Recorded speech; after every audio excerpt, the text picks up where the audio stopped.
নমস্কাৰ বন্ধু বান্ধৱীসকল, আশা কৰোঁ আপোনালোকে ভালে আছে। আকৌ আহিছোঁ আপোনালোকৰ মাজত নতুন আৰু এটা ইম্পৰ্টেণ্ট ভিডিঅ' এটা লৈ। আজি আমি আলোচনা কৰিম আপোনালোকৰ মেডিকেল এক্সপেক্টেড কাট অফ কিমান যাব পাৰে আৰু লগতে আপোনালোকৰ মেডিকেল কেতিয়া হ'ব আৰু ফ্ৰীতে আপোনালোকে মেডিকেল টেষ্ট ক'ত কৰিব পাৰে। আৰু এইখন ভিডিঅ'তে আপোনালোকৰ শেষত গুড নিউজ এটা আছে, চ' আপোনালোকে স্কিপ নকৰাকৈ ভিডিঅ'টো শেষলৈ চাব। আপোনালোকৰ প্ৰথমটো প্ৰশ্ন যে আপোনালোকৰ মেডিকেল এক্সাম ক'ত হ'ব। আপোনালোকৰ মেডিকেল টেষ্ট অনুষ্ঠিত CRPF বা আসাম ৰাইফল কেম্পৰ ভিতৰত নহয়। মেডিকেল টেষ্ট আপোনালোকৰ বিভিন্ন ধৰণৰ মেডিকেলতহে অনুষ্ঠিত হয়। আপোনালোকৰ যদি ওচৰে পাজৰে থকা মেডিকেল, তাতেহে আপোনালোকৰ মেডিকেল টেষ্ট অনুষ্ঠিত হ'ব, CRPF বা আসাম ৰাইফল কেম্পত নহয়। দ্বিতীয়তে আপোনালোকে প্ৰি মেডিকেল ক'ত কৰিব, এইটো আপোনালোকৰ মনত এটা প্ৰশ্ন উত্থাপন হয়। প্ৰি মেডিকেল মানে হয় মেডিকেলৰ আগত আপোনালোকে নিজৰ মেডিকেল টেষ্টটো কেনেকৈ কৰিব। আৰু মই আপোনালোকক এটা প্ৰি মেডিকেলৰ বেষ্ট জেগা ক'ম, য'ত আপোনালোক কমতে হৈ যাব।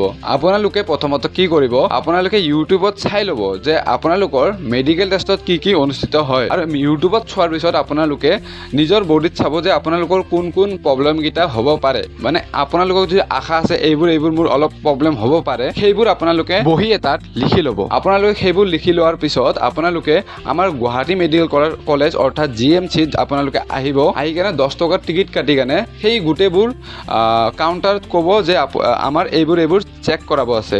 তেতিয়া আপোনালোকে 10 টকাতে গোটেই বডি মানে মেডিকেল টেষ্ট হৈ যাব। তৃতীয়তে আপোনালোকৰ এক্সপেক্টেড মেডিকেল টেষ্ট কেতিয়া অনুষ্ঠিত হ'ব। আমি যেতিয়া আপোনালোকৰ CRPF কেম্পত ফিজিকেল দি আছিলোঁ, তেতিয়া CRPF এজনে কৈছিল যে আপোনালোকৰ মেডিকেল টেষ্ট যেতিয়া ছোৱালীৰ ৰানিং চলিয়ে থাকিব, পিছত আপোনালোকৰো সেইফালে মেডিকেল টেষ্টটো আৰম্ভ হ'ব।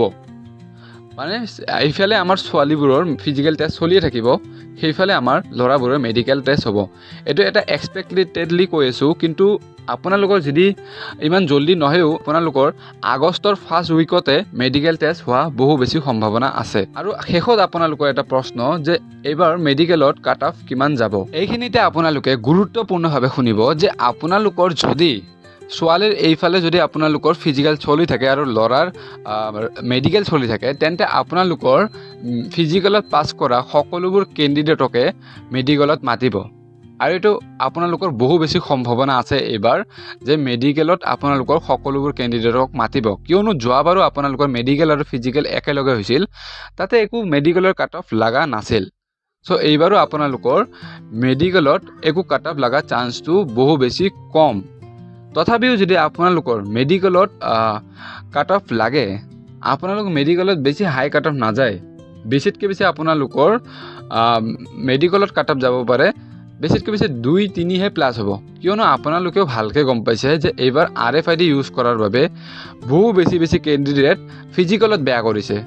ফিজিকেলত বেয়া কৰাৰ ফলত আপোনালোকৰ মেডিকেলত যদিও কাট অফ লগায়, সিমান এটা কাট অফ নাযায়। ধন্যবাদ বন্ধু বান্ধৱীসকল, আপোনালোকৰ কমেণ্ট কৰাৰ ফলত এই সৰু এটা ভিডিঅ' আনিছিলোঁ। আপোনালোকে এই ভিডিঅ'টো লাইক, শ্বেয়াৰ আৰু ছাবস্ক্ৰাইব কৰিবলৈ নাপাহৰিব, কিয়নো আমাৰ বহুত জল্দি 1K ছাবস্ক্ৰাইবাৰ হ'বলৈ গৈ আছে।